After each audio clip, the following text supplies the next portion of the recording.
1 Raja-Raja 21 ayat 27 sampai 29. Segera sesudah Ahab mendengar perkataan itu, ia mengoyakkan pakaiannya, mengenakan kain kabung pada tubuhnya dan berpuasa. Bahkan ia tidur dengan memakai kain kabung dan berjalan dengan langkah lamban. Lalu datanglah firman Tuhan kepada Elia orang Tisbe itu. Sudahkah kau lihat bahwa Ahab merendahkan diri di hadapanku? Oleh karena ia telah merendahkan diri di hadapanku, maka aku tidak akan mendatangkan malapetaka dalam zamannya. Barulah dalam zaman anaknya aku akan mendatangkan malapetaka atas keluarganya. Catatan si Bang Epan. Akhirnya Ahab mendapatkan belas kasihan dari Tuhan Allah setelah sekian lama jatuh terus dalam kesalahan yang sama, dosa yang sama, dan lubang yang sama, di mana itu menimbulkan sakit hatinya Tuhan Allah. The statement yang mengatakan namanya juga manusia tempatnya salah, namanya juga ini sedang dalam proses, nggak bisa instan gitu dong. Bener banget statement yang barusan. Tapi menurut gua, kalau manusia tempat yang salah, pertanyaannya adalah apakah di hati kecil lo nggak ada sebuah kerinduan ingin menjadi manusia adalah tempat yang baik? Mau sampai kapan lu selalu ngomong manusia itu tempat yang salah? Ahab aja, sedosa-dosanya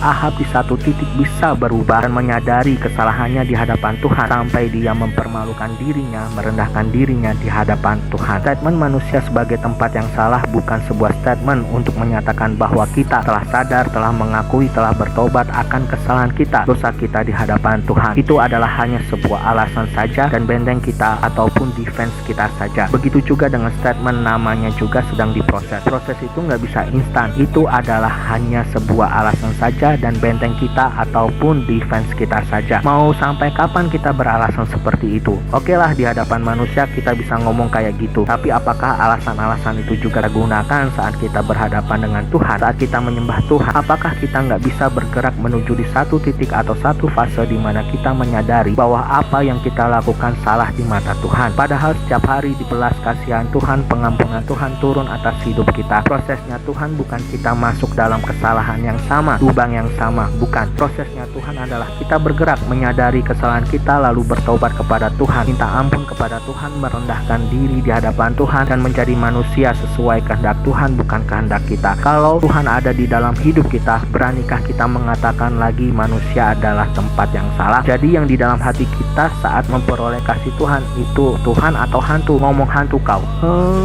Jangan tentuin proses kita sesuai kehendak kita, maunya kita, tapi kita menceritakan ke orang-orang ini prosesnya Tuhan loh.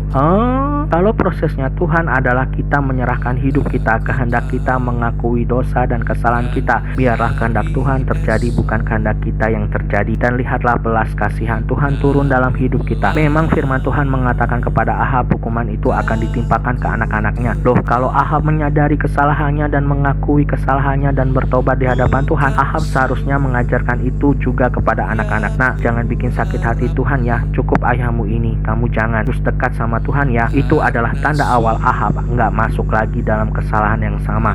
Ahab bukan menjadi manusia sebagai tempat yang salah, akan tetapi manusia adalah tempatnya rumah Tuhan, di mana Tuhan Allah tinggal di hati manusia. Sama Tuhan kok ngomong manusia itu tempat yang salah, sama Tuhan kok ngomong proses nggak bisa instan. Haleluya, amin.